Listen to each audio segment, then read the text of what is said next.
అస్మద్గురుభ్యో నమః.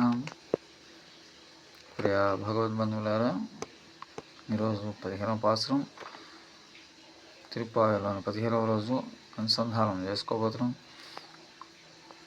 ఆండాల్ తిరువదిగడే శరణం, ఇల్లే ఇలంగలియే ఇన్న మురంగతియో సిల్లెన్రు జై మిన్ నంగై మీర్ போதல் கிண்டேன் வல்லே வல்லை உன் கட்டுரை கல் பண்டையின் வாய் தும் வள்ளீர்கள் நீங்களே நானே தானாயிடுக ஒல்லை நீ போதாய் உனக்கென்று வேறுடையை எல்லாரும் பொந்தாரோ பொந்தாரோ பொந்தன்னிக்கோள் வல்லாரை கொன்னானை மாத்தாரை மாத்த జిక్క మల్లానై మాయనై పాడేరో రంభావాయ్.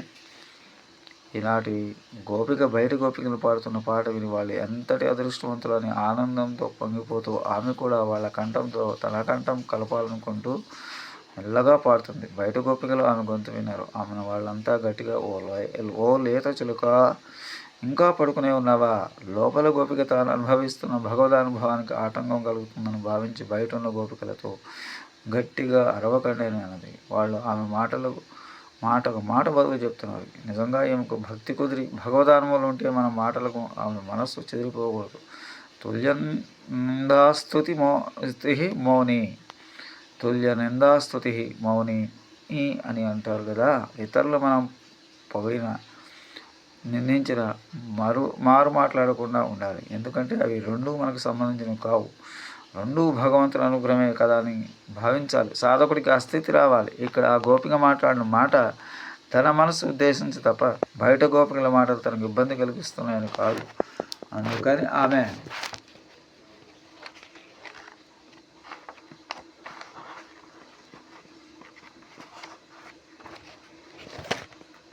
వెంటనే వాళ్ళతో, మీరు చాలా పరిపూర్ణులైన వారు, నేను వస్తున్నాను అన్నది. అది విని బయట గోపికలు తమను కఠినంగా మాట్లాడుతుందని లోపల గోపికని అనుకున్నారు. ఈ విధంగా లోపల గోపిక బయట గోపికలు వాదులాడుకుంటున్నారు.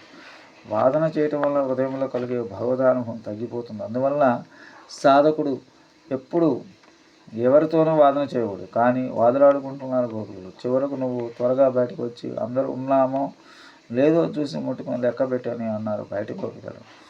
సాధకుడికి కావాల్సిన విషయం ఇది. మహాపురుషుల యొక్క దర్శనం స్పర్శ కలిగితే తప్ప భగవంతుడు లభ్యం కాదు.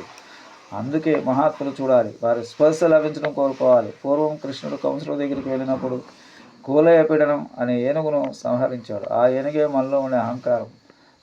చానూర ముష్టికులు అని ఇద్దరు మల్లులను మట్టుబెట్టారు. ఆ మాయావిని కీర్తిద్దాం రమ్మని పిలిచారు. ఈ చారమూర ముష్టికులే మనలో ఉండే ద్వంద్వాలని, రాగం, ద్వేషం, అభిమానం, అవమానం, సుఖదుఖాలు, వీటిని లేకుండా చేసేవాడైన శ్రీకృష్ణుని వరిద్దామా అంటున్నారు గోపికలు ఈనాటి పాసంలో.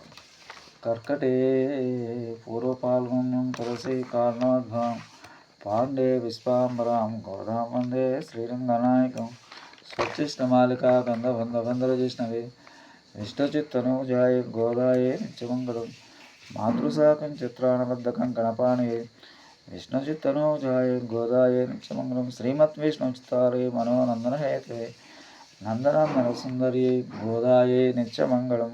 కర్కటే పూర్వపాల్గొన్యం తులసి కారణోద్భవం పాండే విశ్వాంబరాం గోదాం వందే శ్రీరంగనాయకం శ్రీమతే రమజా మాతృ మణీంద్రాయ మహాత్మనే శ్రీరంగవాసనే భూయాత్ నిత్యశ్రీ నిత్యమంగళం. ఓం అస్మద్గురుభ్యో నమః. స్వస్తి. జై శ్రీరామ్.